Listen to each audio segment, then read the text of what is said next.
Praise the Lord, everybody. Hope you're doing well today. Thank you for tuning in for another video. This video is something I've been wanting to do for a long time. I've actually got quite a few requests to do it, and it is about my testimony. It's such an awesome thing we have as Christians, as believers, the story that we have that God has given us. And that's also why this channel is called His Grace, Your Story. It's because His grace that is sufficient, and His mercy, His goodness, is because that's why we have a story. If it wasn't for His grace, we wouldn't have a story. So I'm going to talk a little bit about my testimony. I'm not going to take a whole lot of your time. This may be a little bit more lengthier than the devotionals were.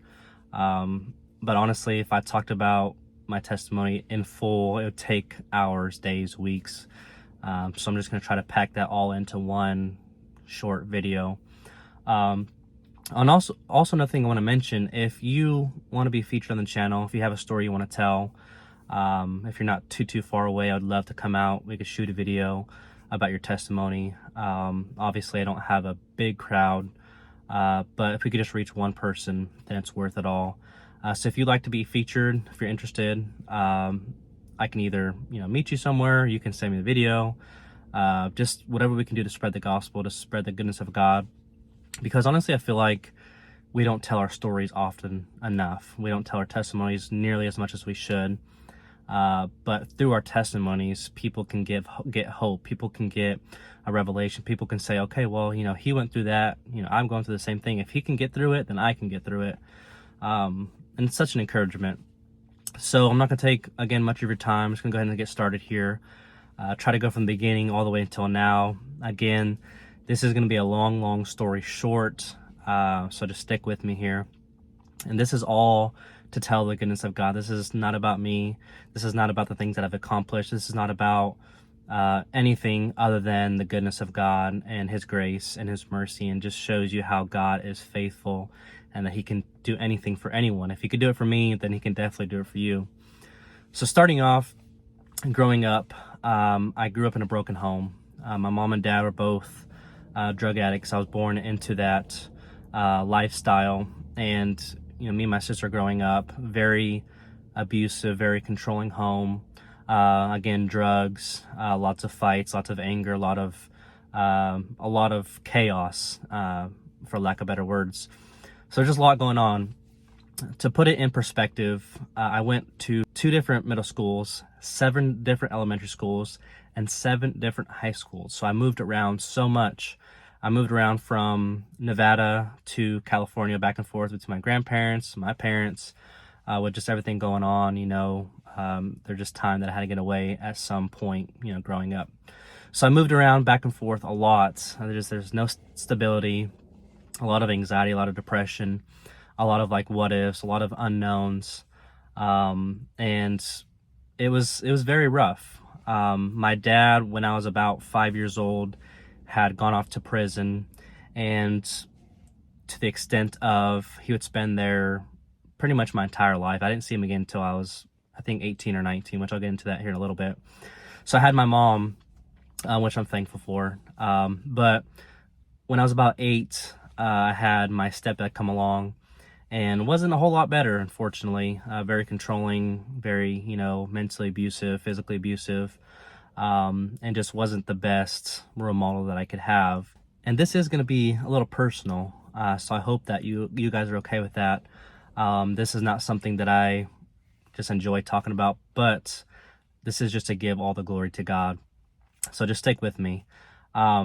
So again, just very controlling, very abusive, growing up. It just, couldn't be a normal kid. I had to, do a certain amount of chores for hours and hours and hours on top of hours every single day.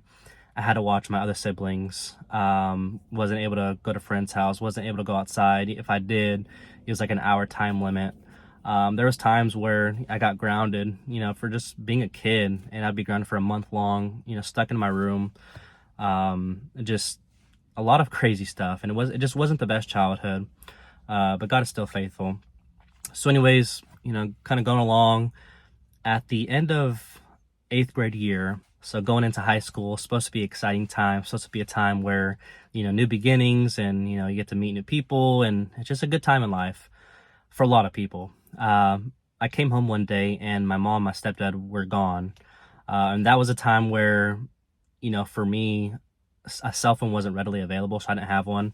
So I couldn't just call mom and say, hey, where you at? What's going on? But they actually had moved without telling me, which wasn't very convenient being, 13-year-old kid, 14-year-old kid going into high school.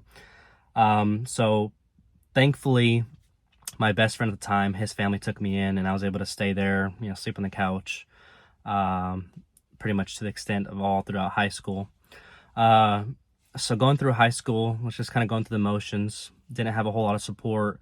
I was just kind of the skater kid, just stuck to myself, was very shy, didn't get involved in very much, didn't really have very much motivation. Again, my mom was kind of in and out of drugs and the system and probation, all those different things she was going through.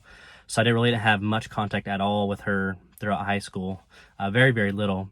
And then I stayed with my aunt for a little while, which was a blessing, a huge blessing to me to have somewhere kind of more stable to live. So after high school, I was trying to figure out life and just trying to figure out just what to do. And I'm not going to go super into detail about all of this because, again, some of it is a little personal, and I just don't have a whole lot of time, to talk about all that stuff. But I just wanted to kind of compromise that into a short little session to give you an idea, kind of who I am. So after high school, I got into the wrong crowd. I met a young man who was a few years younger than me that was involved in some things that was in the world, and I began to kind of dibble and dabble into those things, and I found myself starting on a very, very dark road. And before I knew it, I was very involved in addictions and worldly lusts and pleasures of this world, things that I'm not proud of, things that I did that could have been very harmful to me, to others, to my body, things that could have killed me. And I'm thankful because at that time, I was not living for God. I knew of God, but I didn't have a relationship with him. But looking back from where I am, to back then, I've seen the hand of God in my life every single time. There was instances where I would travel places and have no remembrance of how I got there, of how I got back.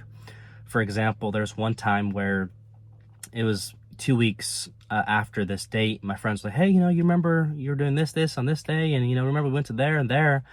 And I'm like, honestly, I have no idea what you're talking about. And what a scary thought to think, I don't even remember what I did that day, how I was driving people around and, don't even have any remembrance of it. So it was a very scary, very real thought. The hand of God was upon me. I'm so thankful for that. So I dealt with anxiety, chronic anxiety at that time, pretty much my entire life, just because of the trauma that I faced in my childhood, which there's some things that I didn't talk about, just kind of a little gist of what I've been through. Dealt with a lot of trauma, a lot of anxiety, a lot of depression, a lot of just hurt and betrayal and bitterness and anger. So I dealt with that by searching the world to and fro for all the fulfillments, for all the things that I can find that can help me to have joy and have peace. But honestly, what I found, which in the time, of course, it just for a season, it left me empty every single time. It left me broken, it left me hurt, it left me wanting and searching for more every single time. And through that span of these few years that I was in addiction, I went to church a few times and kind of got a glimpse of God and his goodness, so which I'm thankful for that. But it never really got a hold of me. So backtracking a little bit, when I was 15 and a half, I went to a quinceañera, and of course, it was a party and a lot of people were drinking. A lot of my friends were drinking, and at that time I wasn't drinking or anything like that. So my friend said, hey, do you want to go street race? And I'm thinking, yeah, that sounds super fun. So we get the cars lined up, and we say we are racing from this point that we're at now to the street light, which was maybe a few hundred feet. So we get to the street light and we're going about 100 miles an hour. And for some reason, the driver didn't stop. I was in the back seat. and we go a little bit too far. It's dark outside, and we hit this curve going 130 miles an hour. And we go on two wheels. Of course, I black out because of all the fear. You know, my body like 10-step knew something was going to happen. So long story short, we went on two wheels. We crashed into the back of somebody's house. The car was completely crushed in half. And every single person in that car had broken bones except for me. The driver was very, very hurt, broken back, broken neck. Another one had a broken leg, broken back. The guy next to me, my friend, he got his head smashed in the window, was bleeding out everywhere again. This is a little graphic, but this is just all leading up to the goodness of God. So I'm sorry if there's anybody watching that's maybe a little too much. That's just the best way that I can explain it. So I actually was able to get out of the car. The only injuries I had was a little bit of hearing loss, and obviously I had PTSD from the trauma from the crash. But no injuries other than that. That's just the hand of God was upon me. And if you would have seen the car, it was literally smashed in half, just completely destroyed. But thankfully I was okay. So going back to the addiction stuff, that lasted probably for about 2 or 3 years. Was indulged in addictions and the party scene, and was in the world, fully in the world. I was in darkness. I was in a very, very low place. So here my dad comes when I'm about 19 or 20. Said, hey, you know, I'm getting out of jail. You know, where are you at? So he actually ends up coming to where I was, gets out of prison, out of jail, and got back into addiction, and got really bad drug addict. So I actually ended up kind of taking care of him. And so my dad said, hey, you know, I got to go to court in Oregon. Can you take me? Which is where I was born. I said, yeah, and I've made this trip before, you know, no issues. I think it was about a 14-hour trip. So I tell my boss, hey, you know, I got to take my dad to Oregon. I'll be back. He said, okay, cool. So again, this is a long story short. I don't want to take much of your time. I don't want to take a whole lot of time just talking. But anyway, so we're driving, stop in California, and I'm feeling a little tired at this time. And my dad, you know, of course, was an alcoholic, drug addict. And he said, hey, you know, you want to drink with me? And I was like, no, you know, I'm okay. Which there's a reason for that. God instilled in my heart not to say yes to that. So I was feeling a little tired. So anyways, we get back on the road and my dad falls asleep. So we're going up this mountain in Susanville, California, a huge mountain. And mind you, my dad's falling asleep, or he actually is asleep at this time. So for some odd reason, again, this is all God, I turned on a Christian talk radio. And if you would have known me back then, you would know that that was just super random for me to do that, because that was just not my thing. Nothing God-like, nothing Christian-like. I would listen to my music, you know, my MP3, that was it. So I turned on a Christian talk radio for some odd reason, very strange at that time. So we're going up this mountain and we're going down at this point. And of course, you know, when you get to the top of the mountain, it starts to get staticky because you lose signal. So instead of turning it off or, you know, turning on my music, I just turned it down. So I still heard a little bit of static, but I turned it down. And we're going down this mountain, probably 80 miles an hour.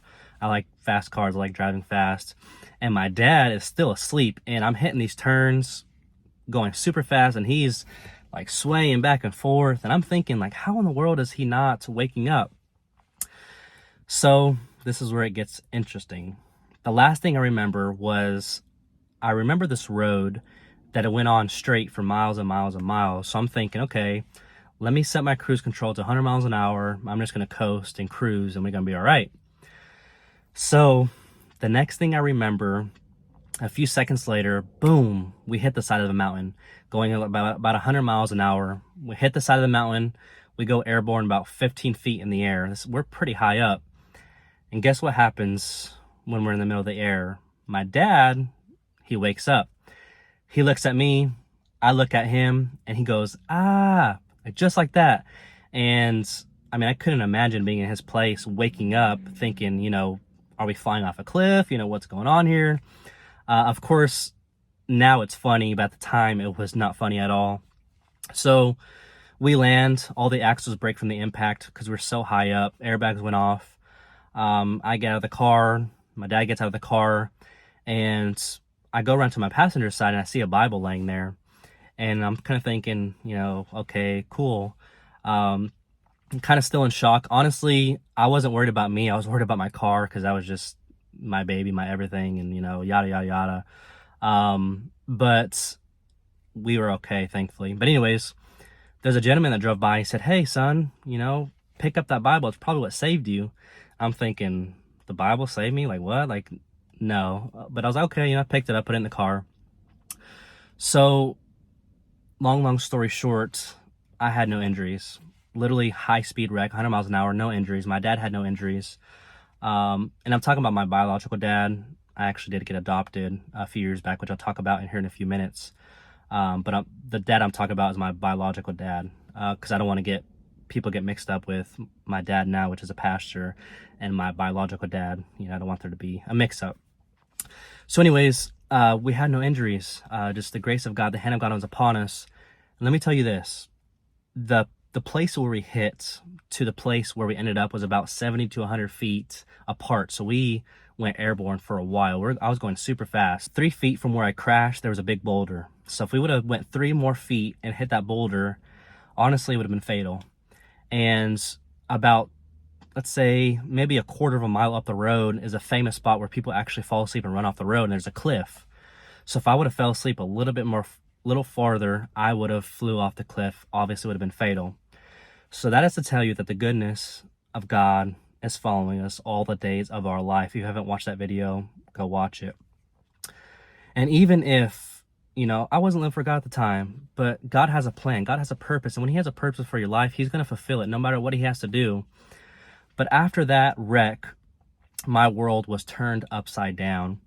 And God pulled me out of that pit. So again, a long story short, after that wreck, I actually ended up going with my grandparents in Oklahoma. I was at Nevada at the time, and just had nothing to go back to. I was tired of that life. It just wasn't for me. So went to Oklahoma. My grandparents, who are Apostolic Pentecostal, who have been praying for me, said, "Hey, I'll get you a bus ticket. Come up here."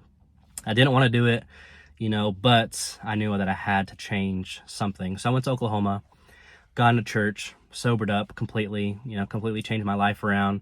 And, was everything perfect? No. There's times where I relapsed. There's times where I messed up and I fell again. But God was still with me. God still took care of me. God's still faithful. So got into church, changed my life around, and God just did so many amazing things.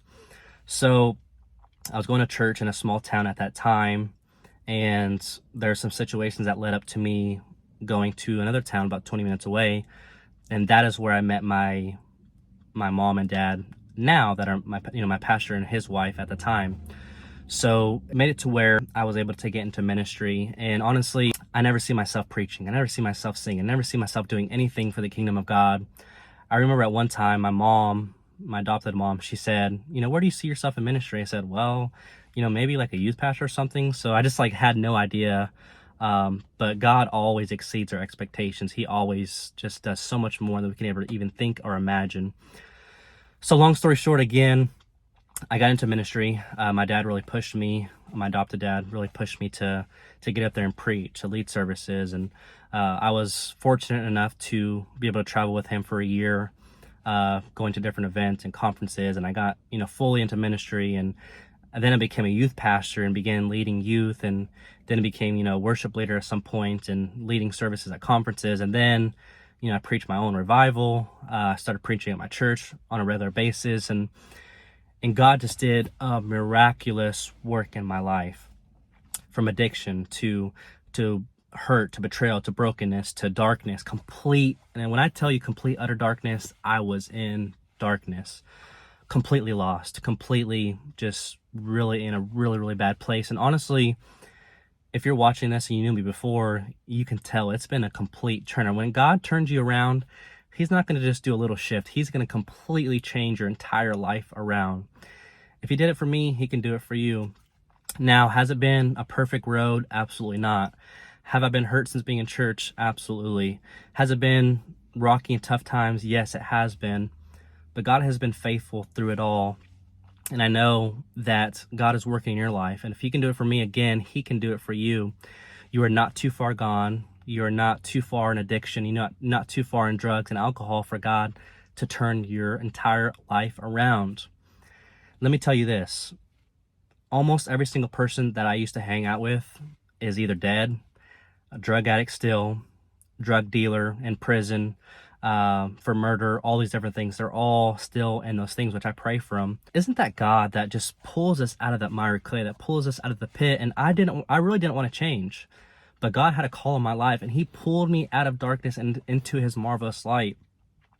So what is this testimony for? What am I saying all this for? I am just saying this to tell you how good and great God is.